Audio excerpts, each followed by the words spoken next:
hii nchi ndio kwetu nyumbani. Na Biblia inasema katika kitabu cha Matendo ya Mitume ya kwamba Mungu ndiye alitengeneza mataifa mbalimbali na lugha mbalimbali, na akafanya mipaka na akaamrisha mahali watu mbalimbali wataishi. That is what the book of Acts says. 19:26. It is God who caused different societies, communities, groups, languages, and nations to be established in different places. And he put boundaries and decided who will be where. So for us as the people of Kenya, we don't have another home. This is the only home we have. So Bishop, you are helping us to know that this is our country. We must protect it. We must make sure it is safe.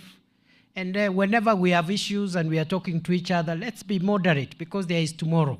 Let us not damage relationships that have been built for centuries just because of small issues here and there. Ni kweli si kweli? Ni kweli si kweli?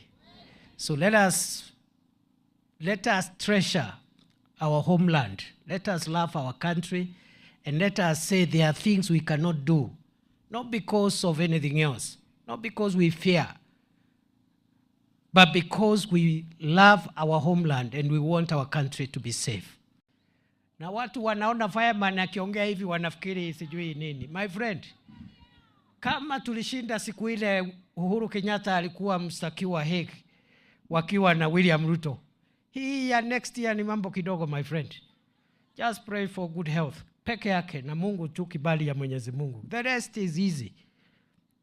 Kuna watu watashangaa, because the Bible tells us God humbles the proud and God raises those who are humble. Ni kweli si kweli?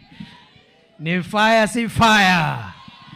Kwa hivyo hakuna problem kabisa. We are all together. We are one community, one country, and we don't have another home to go to. Na sisi zote ni ndugu moja, from coast to western, from northeastern to Rift Valley to central. This Kenya is our homeland, and we must protect it and love it and be peaceful.